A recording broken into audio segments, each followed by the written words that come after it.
नमस्ते दोस्तों, मैं हूं डॉक्टर विनीत और आज हम बीएससी थर्ड सेमेस्टर के फिजिकल केमिस्ट्री के कोर्स यानी कि यूनिट 1 के केमिकल काइनेटिक्स चैप्टर का थर्ड लेक्चर शुरू करने वाले हैं। पिछले 2 लेक्चर्स में हमने कुछ टॉपिक्स कवर कर लिए हैं जो शुरुआती टॉपिक्स थे केमिकल काइनेटिक्स के, जैसे रेट ऑफ रिएक्शन, ऑर्डर क्या होता है, रेट लॉ क्या होता है, elementary reaction, complex reactions, molecularity और रेट डिटर्मिनिंग स्टेप। इस तरह के कॉन्सेप्ट्स हमने देख लिए थे। और रेट कांस्टेंट की यूनिट्स क्या होते हैं, रेट कांस्टेंट का सिग्निफिकेंस क्या होता है, ये सब चीज़ें हमने देख ली थी। किन किन फैक्टर्स पे रेट डिपेंड करता है, किन फैक्टर्स पे रेट कांस्टेंट डिपेंड करता है, ये सब ब्रीफली हमने देख लिया था। उनको अलग अलग हिस्सों में फिर से हम कहीं ना कहीं देखेंगे, लेकिन आज जो चीज़ हम देखने वाले हैं वो रेट लॉ का एक अलग फॉर्म देखने वाले हैं। अभी तक रेट लॉ को हमने डिफरेंशियल रेट लॉ के फॉर्म में देखा था। जैसे कि अगर किसी भी general reaction nth order reaction के लिए अगर हम लिखें कोई भी रिएक्शन है A goes to B और A reacts to give B, then the rate of the reaction will be given by minus dA upon dt। Reactants के रेट ऑफ कंजम्पशन के तौर पे रेट को लिखा जा सकता है और ये क्या होता है, rate constant multiplied by concentration of A raise to the power n। और यही n क्या होता है, इस रिएक्शन का ऑर्डर होता है। तो इन जनरल इस इक्वेशन को हम बोलते हैं रेट लॉ या फिर बोलते हैं रेट एक्सप्रेशन। चूंकि इसका फॉर्म डिफरेंशियल फॉर्म है, यहाँ पे एक डेरिवेटिव यूज हुआ है, तो इसको हम क्या बोलते हैं, डिफरेंशियल रेट इक्वेशन। तो कई बार इस डिफरेंशियल इक्वेशन से हमें वो इन्फॉर्मेशन डायरेक्टली नहीं मिल पाती जो हमें बेहद आसानी से किसी और फॉर्म में मिल सकती थी। जैसे कि इस रिएक्शन में मेनली जो हम जिस पैरामीटर को हम हर बार मेज़र कर रहे होंगे इस रिएक्शन के प्रोग्रेस को स्टडी करने के लिए, मॉनिटर करने के लिए, वो पैरामीटर होगा कॉन्सेंट्रेशन। यानी स्क्वायर बॉक्सेस में जो वैल्यूज़ लिखी हुई हैं यहाँ पे, वही वैल्यूज़ हम क्या करने वाले हैं, मेजर करने वाले हैं किसी इनडायरेक्ट या डायरेक्ट मेथड से। तो यहाँ पे जो टर्म है कॉन्सेंट्रेशन का वो डिफरेंशियल फॉर्म में है। तो कुछ ऐसा कर दिया जाए कि ये डिफरेंशियल फॉर्म हट जाए और कॉन्सेंट्रेशन ए के कॉन्सेंट्रेशन में एक हमें इक्वेशन मिल जाए कि टाइम के साथ ए का कॉन्सेंट्रेशन कैसे चेंज होगा। तो ये काम करने के लिए हमें इन डिफरेंशियल रेट इक्वेशंस को इंटीग्रेट करना पड़ता है। डिफरेंशिएशन और इंटीग्रेशन के बारे में हमने बेसिक्स कवर कर रखा है जब हमने सेमेस्टर 1 में यूनिट 8 पढ़ रहे थे हम, और यूनिट 8 में मैथमेटिकल कॉन्सेप्ट्स ऑफ केमिस्ट्री के अंदर हमने कैलकुलस देखा था, उसमें डिफरेंशिएशन और इंटीग्रेशन देखा था। तो इस डिफरेंशियल फॉर्म को हमें एक नॉर्मल फॉर्म में बदलना है, यानी कि इसका हमें करना पड़ेगा इंटीग्रेशन, और इसके इंटीग्रेशन से हमें क्या मिल जाएगा, हमें मिलेगा इंटीग्रेटेड रेट लॉ। तो आज हम देखेंगे कि इंटीग्रेटेड रेट लॉ हमें कैसे मिलेगा और 0th ऑर्डर, फर्स्ट ऑर्डर और सेकेंड ऑर्डर के लिए उसका क्या फॉर्म होगा, क्या रिजल्ट्स आएंगे, और उनसे हम कैसे अलग अलग रिएक्शन को डिस्टिंग्विश कर उनकी प्रॉपर्टीज़ को हम ज़्यादा बेहतर तरीके से समझ पाएंगे। तो सबसे पहले शुरू करते हैं और देखते हैं 0th ऑर्डर रिएक्शन कैसी होती है और उसका रेट लॉ कैसा होता है, और उसका इंटीग्रेटेड रेट लॉ अगर हम ऑब्टेन करने की कोशिश करें तो वो कैसा होगा। कोई भी रिएक्शन ए से बी, अगर हमें ए रिएक्टेंट से बी मिल रहा है प्रोडक्ट, और इसका रेट लॉ कुछ इस तरह का है, minus A upon D T is equal to k concentration of A raise to the power, क्या होगा कि ये 0th ऑर्डर रिएक्शन हो जाएगी। तो हमें पता है कि इसके पावर में 0 होगा तभी ये 0th ऑर्डर की रिएक्शन होगी, तो इसके पावर में 0। अब ये हो गई differential rate law 0th order के लिए। हम बात कर रहे हैं 0th ऑर्डर के लिए। 0th ऑर्डर रिएक्शन में कॉन्सेंट्रेशन पे डिपेंडेंस होती ही नहीं है। एक तरह से जो रेट होता है वो कांस्टेंट ही रहता है। आप कुछ भी कॉन्सेंट्रेशन ले लो, रिएक्टेंट का रेट नहीं बदलने वाला है। आप 10 मोल से शुरू करो तो भी रेट वही रहेगा, यानी कि उसके कंजम्पशन का जो दर है वो वही रहेगा, जबकि 20 मोल, 100 मोल या 1000 मोल ले लोगे उस रिएक्शन में। यानी कि 0th लॉ में रेट जो होता है वो कॉन्सेंट्रेशन के इंडिपेंडेंट होता है, यानी कि उसका फॉर्म क्या हो जाता है, minus d upon D T is equal to k. किसी भी फंक्शन का, किसी भी नंबर या वेरिएबल का पावर 0 हमें पता है कि वो 1 होता है, तो इसे हम सिंपली क्या लिख सकते हैं, के लिख सकते हैं। अब हमारे पास जो फॉर्म आया वो कुल मिलाकर डिफरेंशियल फॉर्म ऐसा आया, minus d A upon D T is equal to k. अब इसके बाद वाले स्टेप्स, यानी कि जब इंटीग्रेशन करेंगे तो कुछ कॉमन इंटीग्रेशन अब हम यूज़ करेंगे। तो एक छोटा सा रिव्यू में कर देता हूँ इंटीग्रेशन के बारे में, और वो दिखा देता हूँ कि इंटीग्रेशन हम कैसे करते हैं। जैसे एक सिंपल सा फंक्शन लिया हमने, इस तरह का इंटीग्रल लिया हमने dx, और इसे इंटीग्रेट करने की कोशिश की, तो इसकी वैल्यूज़ क्या होंगी, या फिर अगर हमारे पास x स्क्वायर है तो उसकी वैल्यू क्या होगी। तो इसको एक बार एक वीडियो में देख लेते, एक रिवीजन कर लेते हैं एक बार में। और देखते हैं इन जनरल कोई भी function x to the power n और इसका x के रेस्पेक्ट में इंटीग्रेशन किया जाता है तो इसकी वैल्यू आती है या इसका इंटीग्रेशन आता है x to the power n plus 1 upon n plus 1 plus एक आता है इंटीग्रेशन का कांस्टेंट। अगर लिमिट्स दी रहेंगी तो फिर ये कांस्टेंट नहीं रहता है। तो इन जनरल ये इक्वेशन होती है, ये इंटीग्रेशन होता है x to the power n function का अगर वो x के रेस्पेक्ट में इंटीग्रेट किए जा रहे हैं। तो अगर ऐसा होता है तो डिनोमिनेटर में मिल रहा है n+1 और हमें पता है कि मैथ्स में कभी भी डिनोमिनेटर में जीरो नहीं ले सकते हैं। तो ये जीरो जब होगा तब वो n की वैल्यू हम इस इक्वेशन से नहीं ला पाएंगे, यानी कि जब n जीरो होगा, सॉरी n+1 जीरो होगा यानी n को क्या होना पड़ेगा -1, यानी कि ये इक्वेशन n = -1 के लिए अलाउड नहीं है। n = -1 के लिए हमें कुछ और यूज़ करना पड़ेगा। उसके लिए एक और इक्वेशन आ जाती है n = -1 यानी x to the power -1 dx। इसको ऐसे भी लिखा जा सकता है 1/x dx। इसका वैल्यू आ जाता है ln x प्लस कॉन्स्टेंट। तो ये एक अलग सा इंटीग्रेशन होगा, वो सिर्फ इस पे एप्लीकेबल होगा x टू द पावर -1। बाकी सारी n की वैल्यूज़ के लिए, रियल वैल्यूज़ के लिए ये इंटीग्रेशन का फॉर्मूला एप्लीकेबल होगा। तो यही फॉर्मूला हम यूज़ करने वाले हैं जब हम फर्स्ट ऑर्डर के लिए इंटीग्रल रेट लॉ लाएंगे या इंटीग्रेटेड रेट लॉ लाएंगे। और दूसरा एक इक्वेशन यूज़ करेंगे जो इस जनरल फॉर्म का होगा, वो हम सेकेंड ऑर्डर के लिए करेंगे। जब 0th ऑर्डर के लिए करेंगे तब हमारे पास कुछ इस तरह का फंक्शन आएगा जिसमें कि हमें मिलेगा कुछ इस तरह का फंक्शन। इंटीग्रेशन के अंदर कुछ इस तरह से dx मिलेगा। अब इसे कैसे देखा जा सकता है? क्या इसे हम ऐसे लिख सकते हैं x to the power 0 dx, क्योंकि x टू द पावर 0 तो 1 होता है। अब यही फॉर्मूला लगाने की कोशिश करते हैं। तो n की वैल्यू है हमारे पास n की वैल्यू है 0, तो ये हो जाएगा x to the power n+1 यानी 0 + 1 अपॉन 0 + 1। तो ये कुल मिला के क्या आया, x टू द पावर 1 यानी x और अपॉन में 1, तो कुल मिला के आ गया x और प्लस एक इंटीग्रेशन का कांस्टेंट। लिमिट्स जब रहेंगी तो इंटीग्रेशन का कांस्टेंट वहाँ पे नहीं रहेगा। तो एक ब्रीफ वे में हमने देख लिया कि इंटीग्रेशन कैसे होता है बेसिक इस तरह के फंक्शंस का। इसका यूज़ हम 0th ऑर्डर के लिए करेंगे, इसका फर्स्ट ऑर्डर के लिए और इसका सेकंड ऑर्डर के लिए। तो इतना रिवीजन करने के बाद हम वापस जाते हैं और अपने 0th लॉ के लिए, 0th ऑर्डर के लिए जो रेट लॉ लिखा है उसको अब इंटीग्रेट करने की कोशिश करते हैं। तो इसको इंटीग्रेट करने की कोशिश करते हैं, लेफ्ट हैंड साइड और राइट हैंड साइड दोनों एक्सप्रेशंस को हम इंटीग्रेट करते हैं। तो इस तरह का कुछ साइन लगा दिया हमने। इसको करने से पहले हम क्या करते हैं, पहले इधर जो फंक्शन है और जो उधर फंक्शन है उसमें जो कॉमन फंक्शन है उनको एक तरफ कर लेते हैं। तो यहाँ ज़्यादा कॉमन तो नहीं है, बस यहाँ पे dA दिख रहा है और नीचे dt दिख रहा है, तो dt को हम क्या करते हैं राइट हैंड साइड भेज देते हैं। तो इंटीग्रेशन का साइन लगाने से पहले ही हम क्या करते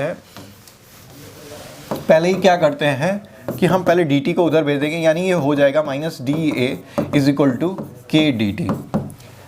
ये dt क्रॉस मल्टीप्लाई होकर k से मल्टीप्लाई हो जाएगा। अब यहाँ से इंटीग्रेशन हम स्टार्ट करते हैं।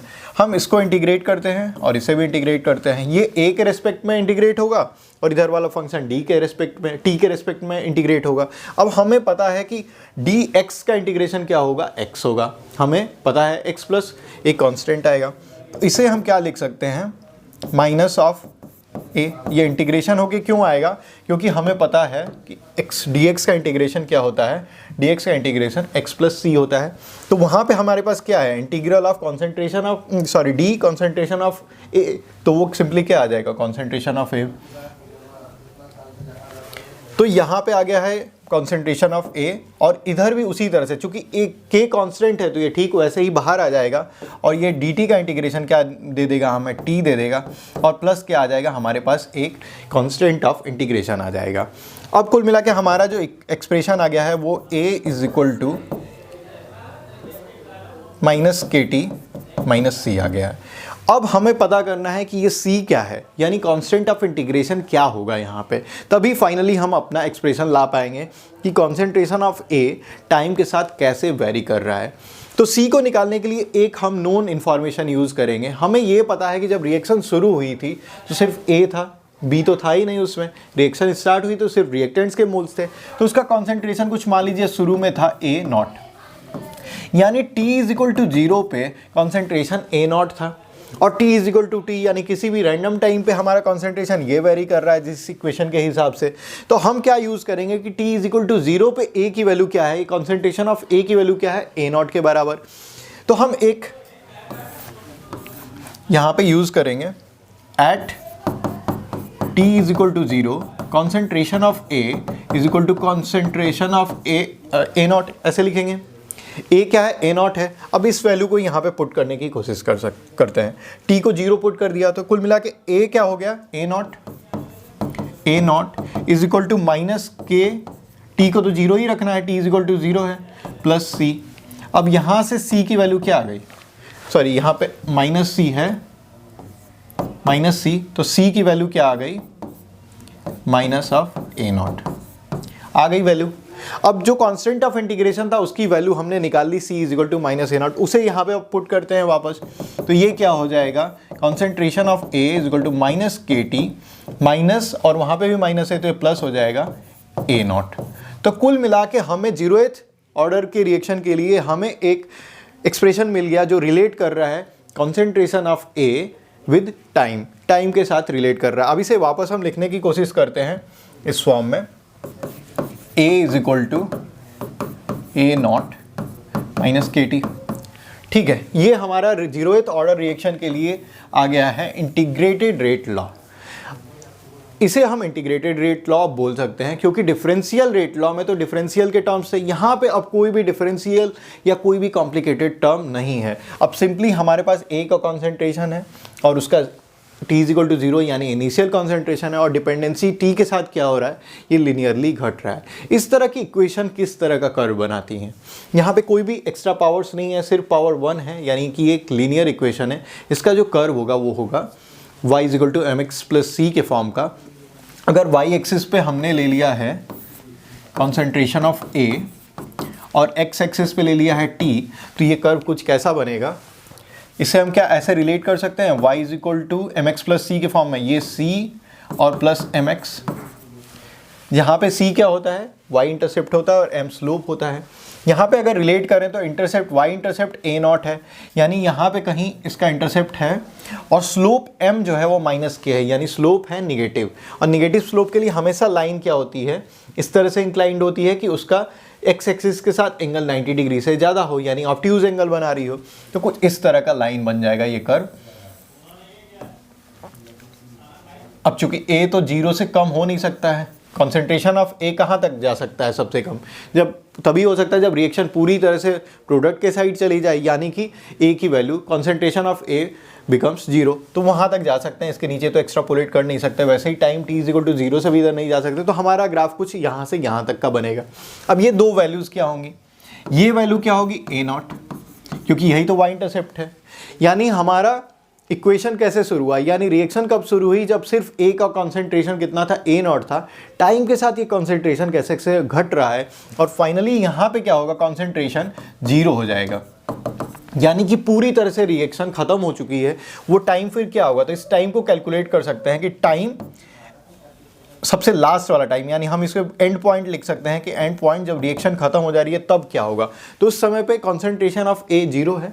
इस वैल्यू को यहाँ अगर पुट करके देखें तो सिंपली ये रिएक्शन इक्वेशन क्या हो जाएगी, के को इधर लाते हैं, k t is equal to A naught आ जाएगा, क्योंकि ए तो 0 ही है, कॉन्सेंट्रेशन ऑफ ए 0 है, तो के टी क्या हो जाएगा, कॉन्सेंट्रेशन ऑफ ए नॉट, यानी कि ये हो जाएगा concentration of A naught, k t is equal to A naught, तो ये अपॉन डिवाइडेड बाई के हो जाएगा। तो ये जो पॉइंट है यहाँ पे टी की वैल्यू ये होगी। तो कुल मिला के हमने ग्राफ देख लिया, और इसका स्लोप भी हम बता सकते हैं। इसका स्लोप क्या है, यहाँ इस इक्वेशन के हिसाब से स्लोप m होता है, m स्लोप जो है यहाँ पे माइनस के है। निगेटिव स्लोप मतलब ये वाला एंगल जो है वो theta is greater than 90 degree. अब अलग अलग k की वैल्यूज़ पे ये लाइन कैसे बदलेगी वो भी देखा जा सकता है। अगर k की वैल्यू बढ़ रही है तो ये कर्व कुछ ऐसा बनेगा, या फिर और ज़्यादा बढ़ रही है तो कर्व कुछ ऐसा बनेगा, क्योंकि जैसे जैसे स्लोप बढ़ेगा, स्लोप का वैल्यू बढ़ेगा, मैग्नीट्यूड बढ़ेगा, इसका मतलब कि उसका टेंजेंट यानी tan थीटा भी बढ़ेगा। और tan थीटा कब बढ़ेगा, जब एंगल ये और ज़्यादा बढ़ेगा। तो इसको यहाँ से भी सोचा जा सकता है कि इसका स्लोप ज़्यादा होगा, क्योंकि k ज़्यादा हो रहा है तो उसका स्लोप ज़्यादा होगा, तो ये एंगल भी ज़्यादा होगा। ये एंगल अगर अल्फ़ा है तो alpha is greater than theta, है ना। दूसरा रिलेट कर सकते हैं इस एंड पॉइंट से, क्योंकि ये जो वैल्यू है वो क्या है, initial concentration of A divided by rate constant. अगर रेट कांस्टेंट बहुत ज़्यादा होगा, अगर इनिशियल के मुकाबले अगर नया वाला के अगर ज़्यादा है तो ये वैल्यू छोटी होगी क्योंकि डिनोमिनेटर में, और छोटी होगी तो ये टाइम किधर आ जाएगा, शिफ्ट हो जाएगा, कुछ यहाँ शिफ्ट हो जाएगा जैसे इस केस में, या यहाँ शिफ्ट हो जाएगा अगर के बहुत ज़्यादा है तो। यानी के की बढ़ती हुई वैल्यू के साथ लाइन का नेचर कुछ इस तरह से शिफ्ट हो जाएगा ओरिजिन की तरफ। तो ये कुल मिलाकर कहानी हमने कह दी है 0th ऑर्डर रिएक्शन के लिए। अब हम आगे बढ़ते हैं और फर्स्ट ऑर्डर रिएक्शन के लिए सिर्फ यही इंटीग्रेटेड रेट लॉ को डिफाइन करने के लिए या उसको ऑब्टेन करने की कोशिश करते हैं। फर्स्ट ऑर्डर रिएक्शंस फिर से हम ले सकते हैं A goes to B। Initially इसका कॉन्सेंट्रेशन A0 रहा होगा T इज इक्वल टू 0 पे, और B का कॉन्सेंट्रेशन 0 रहा होगा। अब इसके लिए रेट लॉ लिखेंगे, डिफरेंशियल रेट लॉ, तो किस तरह से लिखेंगे, minus dA/dt is equal to rate constant multiplied by concentration of A raise to the power 1, तभी तो ऑर्डर 1 है। यानी कि इस बार हमारा रेट लीनियरली वेरी कर रहा है कॉन्सेंट्रेशन ऑफ A के साथ। यानी कॉन्सेंट्रेशन अगर A का बहुत ज़्यादा है तो हमारा रेट भी ज़्यादा होगा, हमारा रेट भी ज़्यादा होगा। अगर कॉन्सेंट्रेशन A का कम है तो रेट भी कम होगा। एक चीज़ जो 0th ऑर्डर में मैं भूल गया था वो ये है कि उसके एग्जांपल्स। तो 0th ऑर्डर के रिएक्शंस बहुत कम होते हैं, बहुत कम ऐसे रिएक्शंस होते हैं जो इनिशियल कॉन्सेंट्रेशन पे डिपेंड ही ना करें। यानी कि बहुत कम ऐसे रिएक्शंस हैं जिनका रेट इंडिपेंडेंट होता है इनिशियल कॉन्सेंट्रेशन के या किसी भी टाइम पे कॉन्सेंट्रेशन के। तो एक उनमें से एग्जांपल है अमोनिया का डिकम्पोजिशन। हमें ये तो पता है अमोनिया का फॉर्मेशन होता है हाइड्रोजन और नाइट्रोजन के मिलने से, हैबर प्रोसेस भी जानते हैं हम, N2+H2 गिव्स NH3।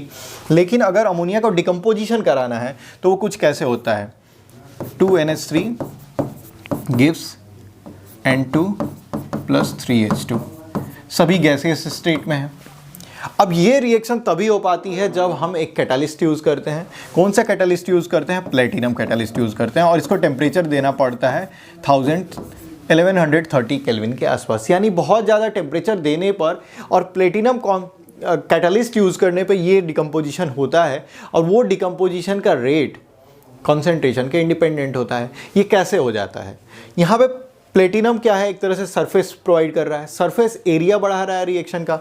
मान लीजिए ये अमोनिया गैस एक क्लोज्ड वेसल में है, यहाँ पे हमने नीचे प्लेटिनम ले रखा है, प्लेटिनम के पार्टिकल्स ले रखे हैं। अब इसमें जो है, इसमें अमोनिया भरा हुआ, अमोनिया गैस भरी हुई है, बहुत ज़्यादा भरी हुई है, किसी भी डेफिनेट प्रेशर पे भरी हुई है, इसका टेम्परेचर भी बहुत ज़्यादा हमने रख लिया है। जो अमोनिया के पार्टिकल्स एग्जैक्टली प्लेटिनम के ऊपर होंगे, एक बार जब प्लेटिनम के पूरी सरफेस को ढक लेंगे तो बाकी अमोनिया तो मॉलिक्यूल्स वेसल में पड़े रहेंगे, वो तो इससे टच होंगे नहीं। अब इस रिएक्शन में क्या होता है, वही अमोनिया मॉलिक्यूल्स डिकम्पोज करते हैं जो इस प्लेटिनम सरफेस के साथ जुड़े हुए रहते हैं। यानी कि जो अमोनिया मॉलिक्यूल बल्क में है, यानी कि ऊपर इस जगह पे मौजूद है, यानी कि उसके आसपास प्लेटिनम सरफेस नहीं मौजूद है, वो डिकम्पोज करते ही नहीं है। तो कुल मिलाकर डिकम्पोज कौन करेगा, जो ये वाला लेयर है जो सिर्फ प्लेटिनम के ऊपर बैठा हुआ है वही डिकम्पोज करेगा। तो इसका कॉन्सेंट्रेशन तो किसी भी गिवन टाइम पे कॉन्स्टेंट ही होगा। ये कितना भी कॉन्सेंट्रेशन बढ़ा दें, ये कॉन्सेंट्रेशन तो हमेशा कांस्टेंट रहेगा। तो यहाँ पे अगर कॉन्सेंट्रेशन बढ़ाते भी हैं तो ये लेयर तो फिर से बढ़ने नहीं वाली, क्योंकि यहाँ पे जगह सीमित है, एक लिमिटेड स्पेस है जितने पार्टिकल्स वहाँ आ सकते हैं, और उसी पे डिपेंड करेगा हमारा डिकम्पोजिशन। यानी डिकम्पोजिशन एक तरह से इस बल्क का कॉन्सेंट्रेशन क्या है उस पर डिपेंड ही नहीं कर रहा है। तो ऐसे रिएक्शंस को हम 0th ऑर्डर रिएक्शन बोलते हैं, क्योंकि ये किसी भी कॉन्सेंट्रेशन पे डिपेंड नहीं करते हैं।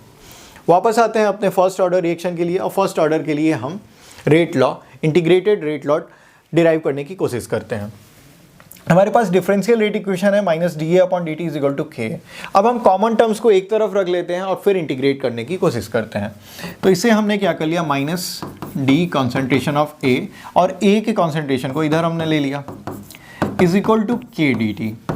अब आगे हमें करना है इसको इंटीग्रेट करने के दो तरीके हो सकते हैं, या तो हम बिना लिमिट के करें और वहाँ पे इंटीग्रेशन का कांस्टेंट ले लें c, जैसा कि हमने 0th ऑर्डर के लिए लिया है। एक और तरीका हो सकता है जो सब में एप्लीकेबल होगा, हम पहले से ही लिमिट्स डिफाइन कर दें।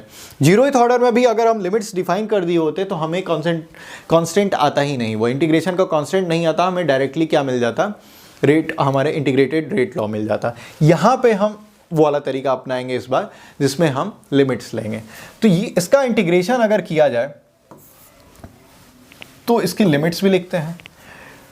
टाइम कहाँ से कहाँ तक वेरी कर रहा है, time t is equal to 0 से शुरू है और किसी भी रैंडम टाइम t तक की बात कर रहे हैं हम, तो 0 से लेके t तक की बात हो रही है। वैसे ही कॉन्सेंट्रेशन ऑफ a कहाँ से कहाँ वेरी करता है, ये जो फंक्शन है यहाँ पे dx या dA उसी की लिमिट्स लेते हैं। तो concentration of a initial stage में कितना था, a नॉट था और फाइनली जिस टाइम पे t is equal to t पे बात कर रहे हैं वहाँ पे a था, यही तो हमने डिफाइन किया है। अब इसे इंटीग्रेट करने की कोशिश करते हैं। अब ये फॉर्म कौन सा है, ये फॉर्म अभी हमने थोड़ी देर पहले देखा कि 1/x dx वाला फॉर्म है। देखिए 1/a dA 1/x dx वाला फॉर्म है कि नहीं, और 1/x dx का इंटीग्रेशन क्या होता है, ln x। तो सिंपली फर्स्ट ऑर्डर में हमें इसका इंटीग्रेशन करने पे, फर्स्ट ऑर्डर रिएक्शन का जो भी ऐसा एक्सप्रेशन आएगा डिफरेंशियल रेट लॉ का, उसको इंटीग्रेट करने पे हमें एक लॉग का टर्म मिलता है, यानी log to the base e का टर्म मिलता है, ln का टर्म मिलता है, और वो क्या होगा, माइनस ऑफ ln a। और इसकी लिमिट्स कहाँ से कहाँ वेरी कर रही हैं, a नॉट से लेकर a तक। वैसे ही ये तो उसी तरह इंटीग्रेट हो जाएगा जैसे पहले हमने किया, k बाहर आ जाएगा और ये टाइम कहाँ से कहाँ तक वेरी कर रहा है, 0 से t, तो ये भी क्या आ जाएगा, t माइनस 0, इस तरह से। तो ये तो कुल मिला के इधर तो kt आने वाला है, ये हमें पता है, वो पहले भी 0th ऑर्डर में भी देखा था तो kt आया था। अब हमें इस एक्सप्रेशन को लिखना है। दो लिमिट्स हैं हमारे पास, फाइनल स्टेज में कॉन्सेंट्रेशन a है और इनिशियल स्टेज में कॉन्सेंट्रेशन a नॉट है। अब इसे हम क्या लिख सकते हैं, माइनस साइन और in bracket ln a minus ln a naught is equal to kt। अब इससे यहाँ लाते हैं, हमारे पास एक्सप्रेशन आ गया है ln a minus ln a not और बाहर है साइन माइनस का, तो इसे इन्वर्स कर सकते हैं, यानी इस माइनस साइन को अंदर डालते हैं और इसे हम लिख सकते हैं ln a naught minus ln a is equal to kt। अब ये हमारे पास एक्सप्रेशन आ गया है किसका, फर्स्ट ऑर्डर के इंटीग्रेटेड रेट लॉ का। इसे अलग अलग फॉर्म्स में हम देख सकते हैं, जैसे कि इसे हम लिख सकते हैं ln, हमें पता है कि लॉग का एक क्वोशंट रूल होता है। क्वोशंट रूल क्या बोलता है, log a minus log b अगर लिखा हुआ है तो इसे हम log a अपॉन b लिख सकते हैं, ये भी हमने फर्स्ट सेमेस्टर में पढ़ा था। अब इसे हम क्या लिख सकते हैं, log क्वोशंट रूल से log a naught upon a is equal to kt, ये भी एक फॉर्म है इंटीग्रेटेड रेट लॉ का। अगर इसे एंटी लॉग ले लिया जाए दोनों साइड, तो इसे हम कैसे लिख सकते हैं, a naught upon a is equal to e to the power kt, तो ये भी एक फॉर्म है फर्स्ट ऑर्डर रेट लॉ का। तो कुल मिला के हमें जो फाइनली रिजल्ट आया है उसी रिजल्ट को हम अलग अलग फॉर्म में देख सकते हैं, और इसको देखते हुए हम अलग अलग तरह के प्लॉट्स भी ड्रॉ कर सकते हैं। जैसे सिंपली अगर एक प्लॉट ड्रॉ करने की कोशिश करें ln a और t में, तो इसको अगर y equal to mx plus c के टर्म्स में देखना शुरू करें तो ये कुछ ऐसा होगा। ln a को हमने राइट हैंड साइड या लेफ्ट हैंड साइड रख लिया पॉजिटिव साइन के साथ, ये हो जाएगा ln a naught minus kt। अब ln a और t के बीच में जो ग्राफ बनेगा, क्या वो लीनियर ग्राफ बनेगा जैसा कि 0th ऑर्डर में बना था, लेकिन वहाँ पे हमने किसके किसके बीच का ग्राफ बनाया था, कॉन्सेंट्रेशन ऑफ a और कॉन्सेंट्रेशन a नॉट, मैंने इनिशियल कॉन्सेंट्रेशन और फाइनल कॉन्सेंट्रेशन के बीच में बनाया था। लेकिन यहाँ पे ln a और मैंने कॉन्सेंट्रेशन के ln का कर रहे हैं, यानी लॉग का ग्राफ बना रहे हैं। तो सिंपली इसका ग्राफ कैसा बन जाएगा, इसके ग्राफ बनाने की अगर कोशिश करें नेक्स्ट पेज पे, तो हमारे पास इक्वेशन है ln a is equal to ln a naught minus kt। अब इसे भी हम y is equal to c plus mx के फॉर्म में देख सकते हैं। c हमें पता है, m माइनस k है, इसका मतलब इसका ग्राफ जो बनेगा वो कुछ इस तरह का बनेगा। यहाँ पे हमने ln a ले रखा है, यहाँ पे हमने टाइम ले रखा है, तो ये भी एक कैसा लाइन बनेगा, एक लाइन बनेगा जो इंक्लाइंड होगा कुछ इस तरह से, और ये वैल्यू क्या होगी, ये होगी ln a नॉट, यही तो y इंटरसेप्ट है। और स्लोप जो होगा वो कितना हो जाएगा, वो हो जाएगा माइनस k। पिछली बार जैसे हमने एंड पॉइंट निकाला था, एंड पॉइंट यहाँ भी निकाल सकते हैं। यहाँ पे क्या होगा, a ख़त्म हो गया है, a पूरा कंज्यूम हो गया है, तो बस इस वैल्यू को यहाँ पुट करेंगे तो हमें मिल जाएगा। kt को इधर ट्रांसफ़र करते हैं, ये तो ln 0 हो जाएगा। हालांकि लॉग में 0 की वैल्यू डिफाइंड नहीं होती है, तो ये एक तरह से हम फर्स्ट ऑर्डर रिएक्शन में हम a को कभी 0 कर ही नहीं सकते हैं। और उसका रीज़न ये भी होता है कि जब हर बार रेट उसके कॉन्सेंट्रेशन पे डिपेंड हो रहा है, यानी कि जैसे जैसे ए का कॉन्सेंट्रेशन घटेगा उसका रेट भी घटने लगेगा, यानी कि जैसे जैसे वो छोटा होता जाएगा उसके घटने की रेट भी बहुत कम हो जाएगी, यानी वो घटना ही बंद कर देगा। एक ऐसा समय आएगा जब उसके घटने की रेट इतनी कम हो जाएगी कि वो और ज़्यादा डिके ही नहीं करेगा। तो ऐसा ही होता है रेडियो एक्टिव डिके में। जब हम कार्बन डेटिंग या ऐसे करके बहुत पुराने फॉसिल्स के एज निकालने की कोशिश करते हैं तो वहाँ भी रेडियो एक्टिव सब्सटेंसेज होते हैं, और वो डिके, उनका जब कॉन्सेंट्रेशन कम हो जाता है तो उनका डिके रेट भी इतना ज़्यादा कम हो जाता है कि कुछ ना कुछ कॉन्सेंट्रेशन रह ही जाता है, वो कभी जीरो नहीं होता है, यानी पूरी तरह से वो कभी डिके नहीं कर पाते हैं। तो ये ग्राफ को हम एक तरह से हम क्या बोल सकते हैं कि हम इतना जो रीज़न है उधर हम पहुंचाते ही नहीं है, यानी उसके बाद हम क्या दिखा देंगे, डैश डैश डैश फॉर्म दिखा देंगे, यानी कि हम ए को कभी जीरो तक नहीं पहुंचाने वाले हैं, क्योंकि ये फर्स्ट ऑर्डर रिएक्शन है। फर्स्ट ऑर्डर रिएक्शन हमेशा डिपेंड करेगी उस किस पे, अपने प्रेजेंट कॉन्सेंट्रेशन पे। अगर प्रेजेंट कॉन्सेंट्रेशन बहुत कम है तो फिर फर्दर डिके करना बहुत कठिन हो जाएगा, क्योंकि रेट बहुत कम हो जाएगी। तो फर्स्ट ऑर्डर रिएक्शंस के बारे में हमने ये देख लिया। फर्स्ट ऑर्डर रिएक्शन के कुछ एग्जाम्पल देख लेते हैं। एक तो एग्जाम्पल होते हैं रेडियो एक्टिव डिके। जितने भी रेडियो एक्टिव डिके होते हैं, रेडियो एक्टिव मटेरियल्स होते हैं, वो जो डिके करते हैं वो किस फॉर्म में करते हैं, इसी फॉर्म में करते हैं, यानी वो इंटीग्रेटेड फर्स्ट लॉ क्या बोलते हैं फॉलो करते हैं। इसके अलावा हमारे पास एग्जाम्पल है नाइट्रोजन पेंटॉक्साइड का decomposition. 2N2O5 gives NO2 plus O2। इसको बैलेंस करने की कोशिश करें तो ये 4 और ये है 5। ये जो रिएक्शन है, यानी कि नाइट्रोजन पेंटॉक्साइड का जो डिकम्पोजिशन रिएक्शन होता है वो क्या होता है, फर्स्ट ऑर्डर रिएक्शन होता है, यानी कि सिर्फ किस पे डिपेंड करेगा, N2O5, यानी rate will be equal to K times concentration of N2O5। तो ये हो गई फर्स्ट ऑर्डर रिएक्शंस की बात। अब हमारे पास है second order reaction. Second order reaction में की क्या फीचर्स होते हैं, सेकेंड ऑर्डर रिएक्शन यानी N इज इक्वल टू 2। फिर से अगर वैसी ही रिएक्शन ले जहाँ पे हम A से B की तरफ बढ़ रहे हैं, तो हमारे पास इनिशियल कॉन्सेंट्रेशन है A0, T is equal to 0 पे। अब हम आगे बढ़ते हुए ये देखेंगे कि इसका रेट लॉ क्या होगा, minus dA/dt will be equal to K times concentration of A raise to the power 2 होगा इस बार, क्योंकि ऑर्डर इस रिएक्शन का 2 है। अब हम इसे इंटीग्रेट करने की कोशिश करते हैं। इंटीग्रेट करने की कोशिश करते हुए हम क्या करेंगे, कॉमन टर्म्स को एक साइड ले लेंगे, तो यहाँ पे ये फॉर्म आ जाएगा कुछ इस तरह का। dt को उधर ट्रांसफ़र कर देते हैं, ये k dt हो जाएगा। अब हमें इसे अगर इंटीग्रेट करना हो तो हम कहाँ से कहाँ लिमिट ले सकते हैं, यहाँ dA की लिमिट कहाँ से कहाँ ले सकते हैं, A0 से A तक, वैसे टाइम की लिमिट 0 से t तक। अब इसे इंटीग्रेट करने की कोशिश करते हैं। यहाँ माइनस साइन है और नीचे है स्क्वायर, यानी कि कुल मिला के ये एक concentration of A to the power -2 है। कुल मिला के कौन सा फॉर्म है, x to the power n dx का। तो x to the power n dx का फॉर्म क्या, आंसर क्या होता है, ये x to the power n dx का इंटीग्रेशन होता है x to the power n+1 upon n+1 plus एक कॉन्स्टेंट ऑफ इंटीग्रेशन। लेकिन जब लिमिट्स होती हैं तो ये कॉन्सेंट्रेशन अगर यहाँ लिमिट्स दे दी तो ये कांस्टेंट ऑफ इंटीग्रेशन रहता नहीं है। तो यही फॉर्म तो यहाँ पे है, बस यहाँ पे जो इंटीग्रेशन है वो dA के रिस्पेक्ट में किसका है, concentration of A raise to the power -2, क्योंकि इसे जब ऊपर लेंगे तो ये -2 हो जाएगा, और जब n की वैल्यू -2 होगी तो इसका एक्सप्रेशन कैसा आ जाएगा, x to the power -2 + 1 upon -2 + 1, यानी कुल मिला के ये क्या आ जाएगा, ऊपर -1 आ रहा है, इसका मतलब ये हो रहा है -1, यानी -1 अपॉन x आ गया। यही तो आया।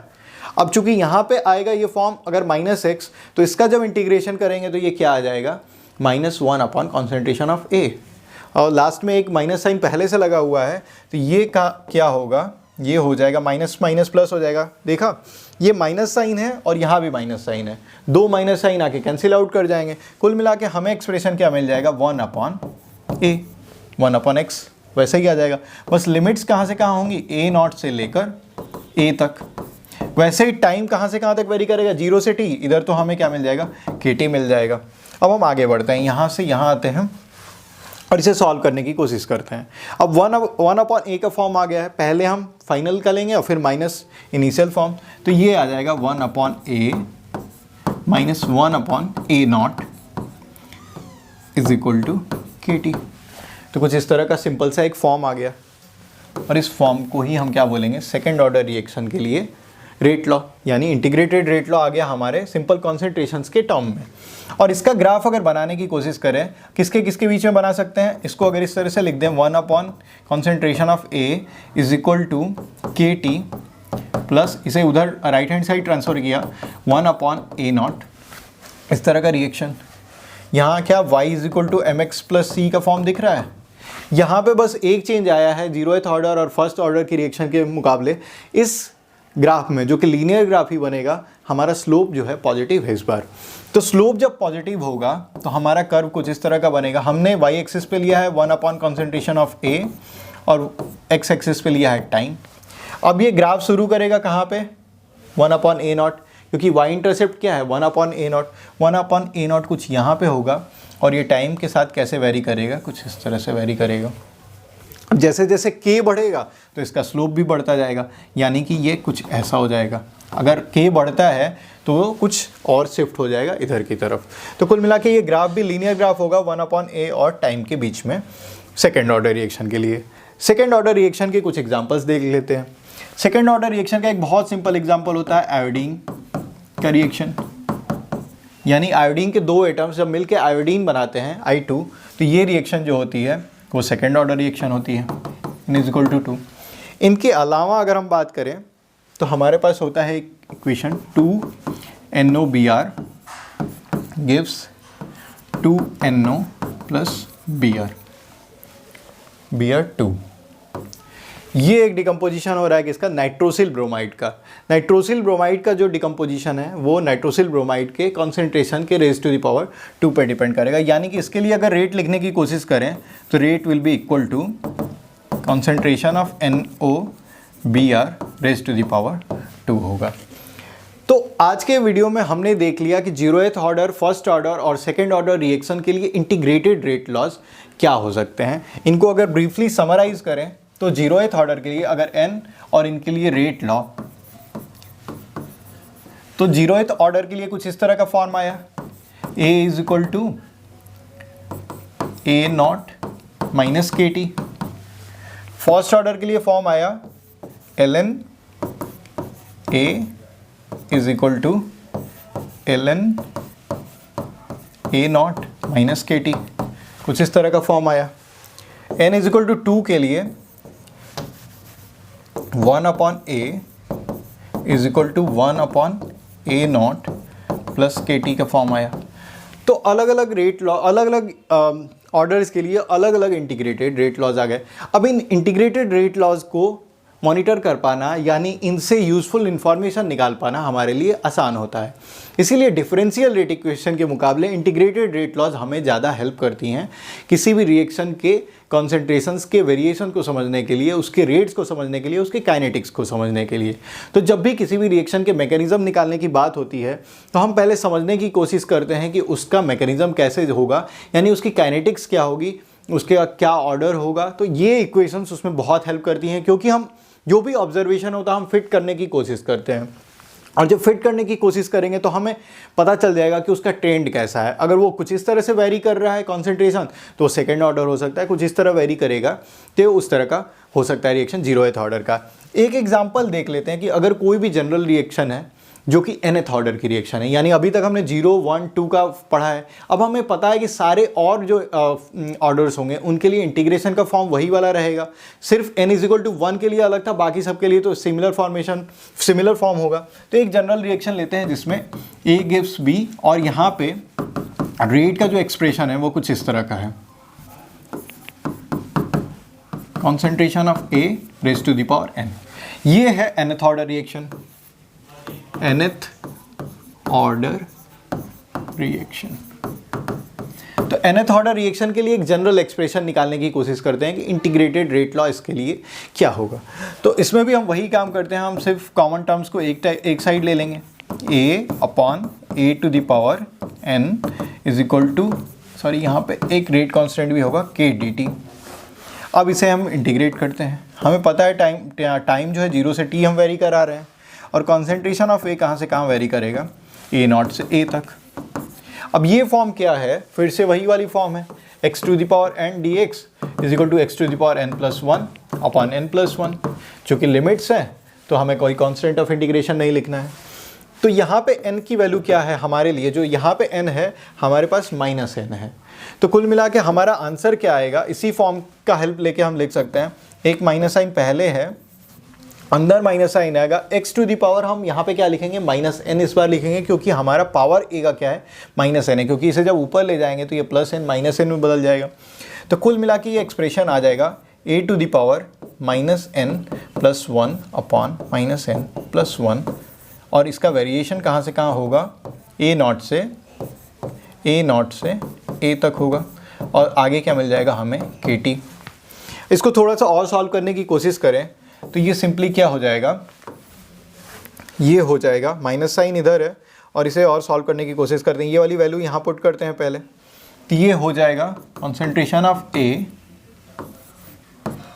Raise to the power 1 minus n upon 1 minus n minus, दूसरी बार क्या पुट करेंगे, जो लोअर लिमिट है, लोअर लिमिट की वैल्यू वहाँ पुट करते हैं, concentration of A naught 1 upon 1 minus n, और यहाँ भी 1 minus n is equal to kt।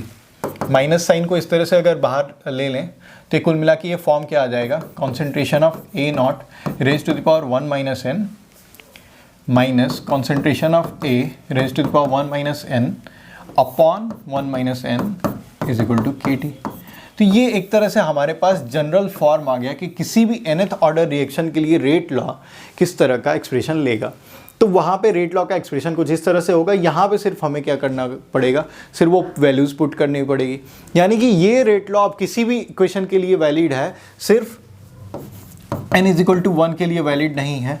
यानी कि ये किसी भी ऑर्डर ऑफ रिएक्शन के लिए ये इक्वेशन कॉमन इक्वेशन यानी जनरल इक्वेशन वैलिड रहेगी। बस ये एक ही ऑर्डर है जिसके लिए वैलिड नहीं होगा, वो n इज इक्वल टू 1 है, उसका फॉर्म अलग होगा, बाकी सबका फॉर्म अलग होगा। इसको चेक भी किया जा सकता है, अगर हमने n की वैल्यू 0 रख के देखी कि 0th ऑर्डर रिएक्शन के लिए क्या होगा, तो इसमें पुट करके एक बार देख लेते हैं। ये हो जाएगा a nought to the power 1 minus 0 यानी 1 माइनस a, नीचे क्या आ जाएगा 1 minus 0 1 is equal to kt। यही तो फॉर्म होता है 0th लॉ का, 0th लॉ का फॉर्म तो यही होता है। तो एक तरह से हमने जो जनरल एक्सप्रेशन लाया है nth ऑर्डर के लिए, ये किसी भी ऑर्डर ऑफ रिएक्शन, इवन कि फ्रैक्शनल ऑर्डर्स के लिए भी ये एप्लीकेबल होगा।